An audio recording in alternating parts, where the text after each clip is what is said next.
Capítulo número 2. Algunos pilares cerebrales básicos.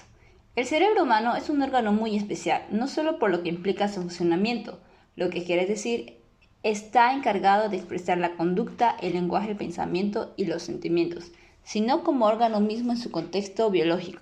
El proceso de la evolución biológica ha esculpido un cerebro muy diferente al que se puede encontrar en cualquier otro ser vivo, incluidos nuestros más cercanos antecesores vivos, los chimpancés. No solo lo que se refiere a su tamaño y su peso, casi kilo y medio frente al medio kilo que pesa el de chimpancé, sino a su fina estructura y organización.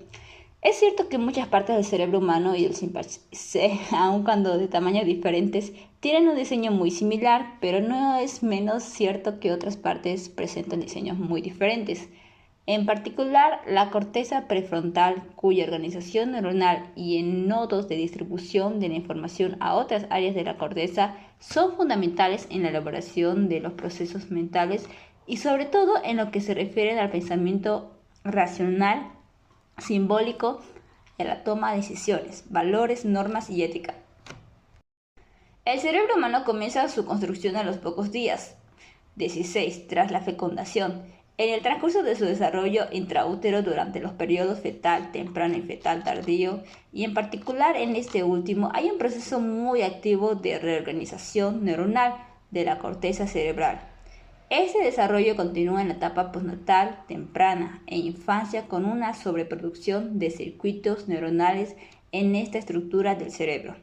Tras el nacimiento y hasta los 2 años de edad hay un progresivo enriquecimiento del árbol dendrítico y el número de sinapsis aumenta.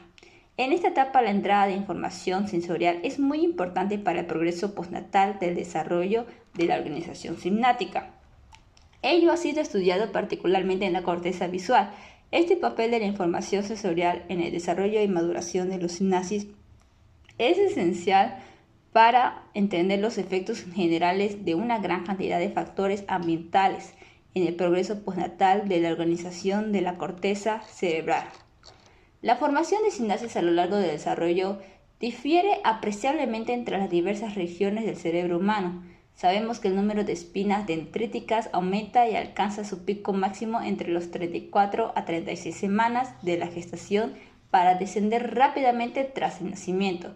Después del nacimiento, a partir de los 2-4 meses y de modo general en la corteza cerebral hay una sinaptogénesis progresiva y rápida. Esta sinaptogénesis varía según el área cortical de que se trate.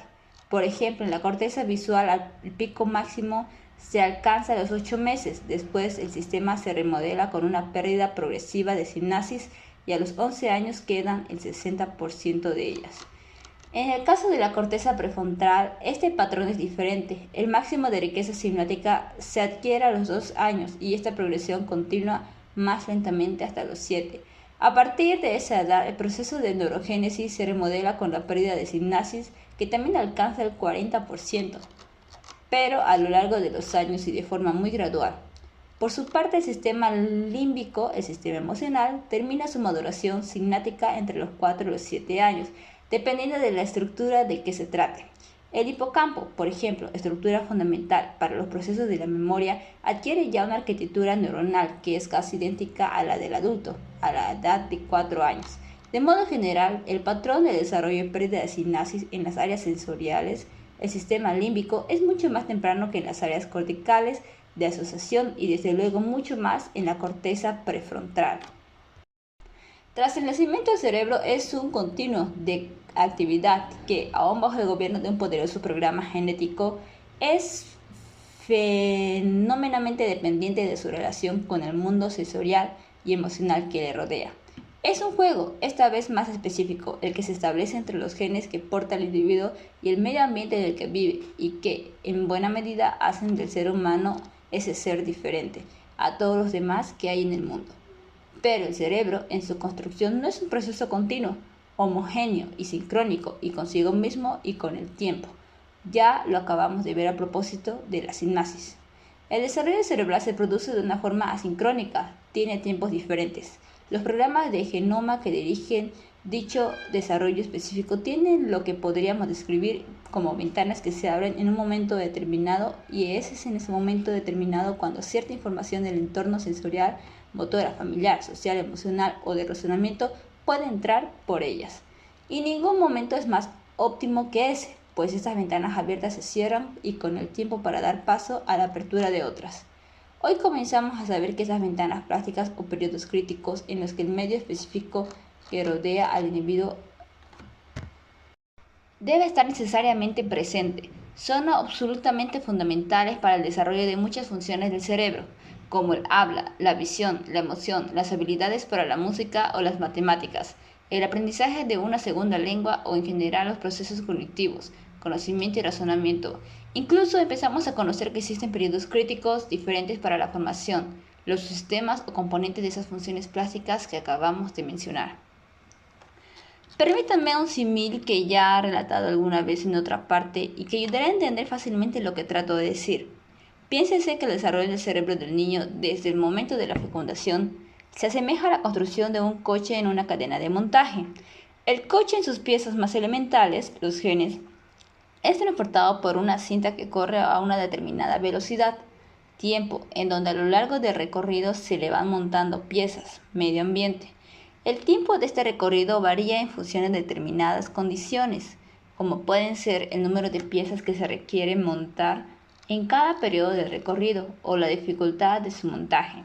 Periodo prenatal, periodo perinatal, primera infancia, infancia media e infancia mayor, pubertad, adolescencia, jóvenes, adultos y senescencia. La estructura básica del coche puede ya traer efectos que luego repercutirán en su funcionamiento, mutaciones genéticas que predisponen a ciertas patologías, o puede que con un inicio genético sin ninguna anomalía aparezca un defecto debido a que no se hayan puesto las piezas adecuadas en el momento en el que el coche pasaba por delante del montador. Medio ambiente. El concepto de ventana plástica refiere, siguiendo con el mismo símil, a que mientras el coche corre por la cadena de montaje y llevando programados genéticamente sus propios cambios intrínsecos que requieren periodos a lo que se ajusten las piezas que vienen del medio ambiente. Es decir, periodos que se abren para ese ajuste de la información, piezas provenientes del medio ambiente y que se cierran definitivamente pasado ese tiempo crítico. El caso de ventana plástica más claro y definitivo en el mundo biológico es el descrito por Konrad Lorenz en las aves y que se conoce como imprinting. Casi todo el mundo conoce el hecho de que las aves, tras salir del cascarón, siguen el primer objeto que se mueve delante de ellas, y este es generalmente la madre. Puede durar solo unas horas, pasado ese tiempo se pierde. En los niños recién nacidos ocurre otro tanto para otras muchas funciones. Por ejemplo, para la visión del periodo de los primeros meses tras el nacimiento es tan crítico que una deprivación de la visión en el niño de tan solo una semana puede tener marcados efectos para su futura visión. Hoy se sabe que la visión, el desarrollo de los diferentes circuitos en la retina, el tálamo y las numerosas áreas corticales que codifican diversos aspectos del mundo visual, como las formas, el color, el movimiento, etc., se desarrolla con ventanas plásticas que se abren a tiempos diferentes con una duración de unos pocos meses. Tal plasticidad alcanza a todos y cada uno del resto de los sistemas sensoriales, pero también alcanza otras funciones del sistema emocional, como las implicadas en los mecanismos de la curiosidad, la emoción, la atención, la empatía, la memoria, y que no termina su maduración antes de los 4 años, lo que tiene implicaciones sobremanera importantes para desarrollar procesos que claramente tienen que ver con los del aprendizaje y la memoria.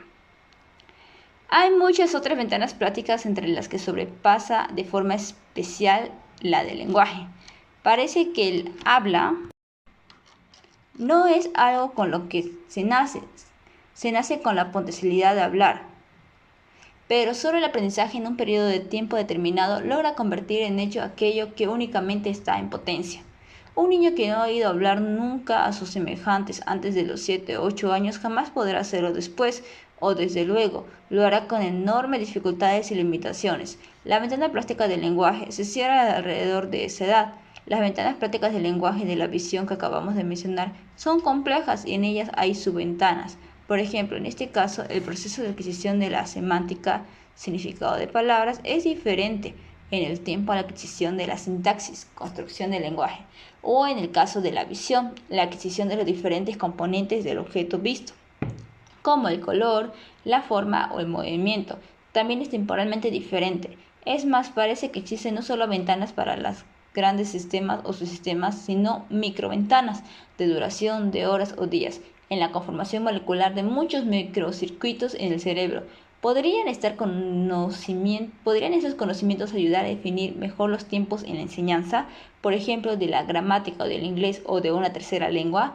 ¿Cuándo podría enseñar las matemáticas?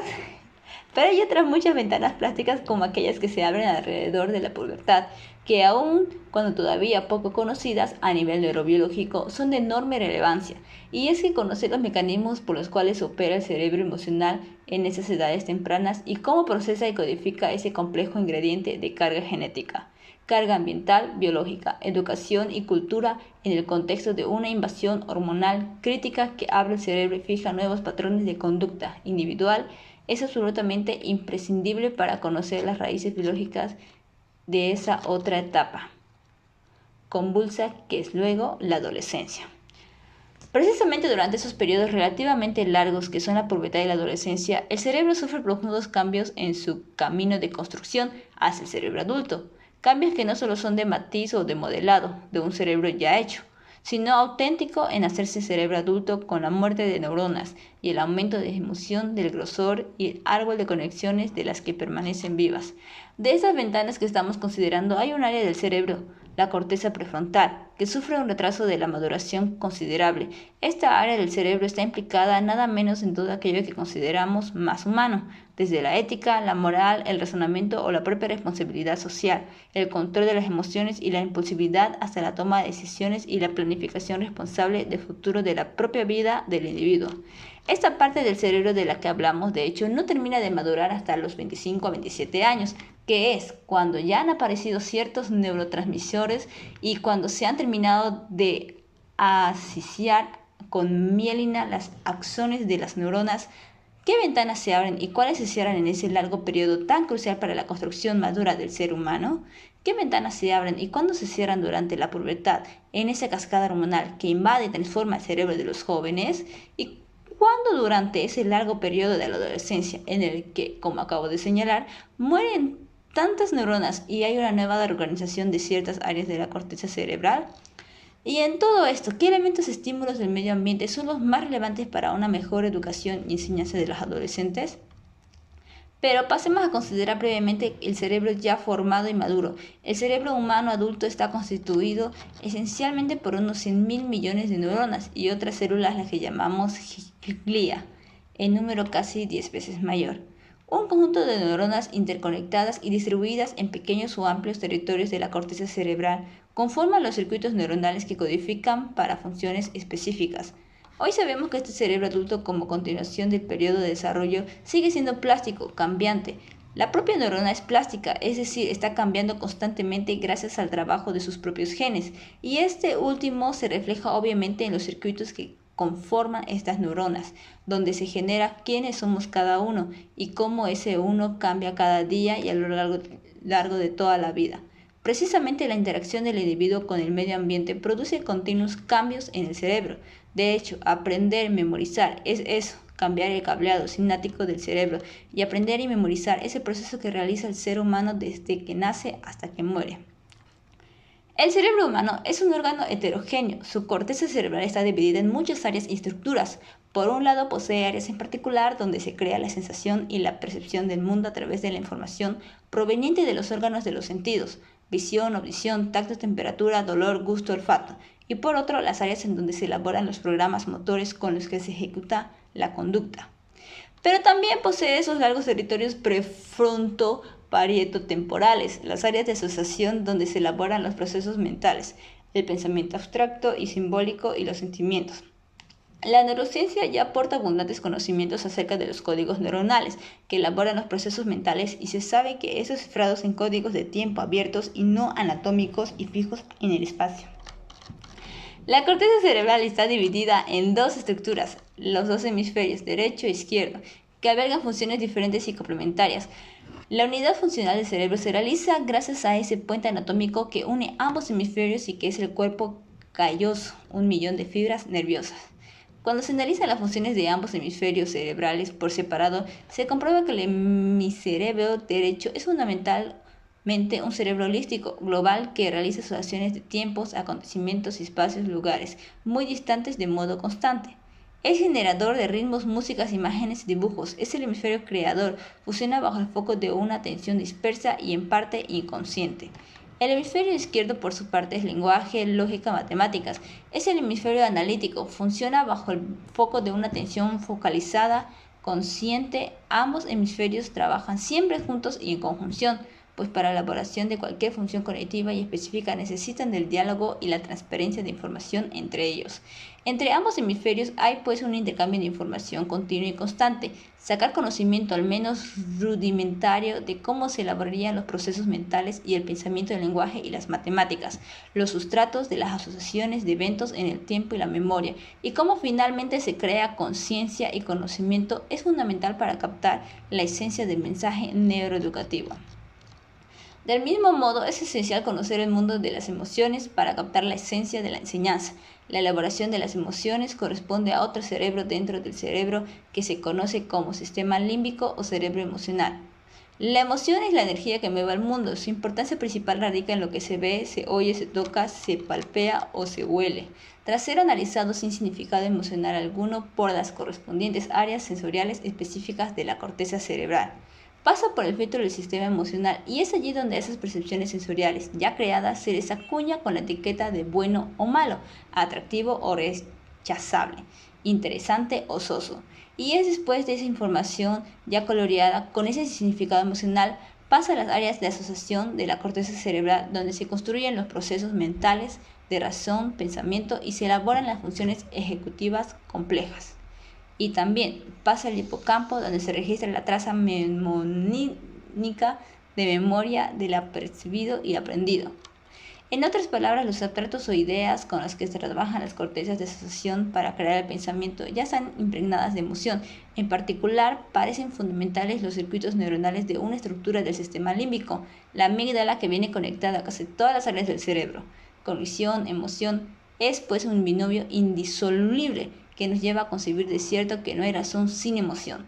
Binomio cardinal para entender la esencia de lo que es enseñar y aprender. Sacaremos ventaja de esos conocimientos básicos en los capítulos que siguen.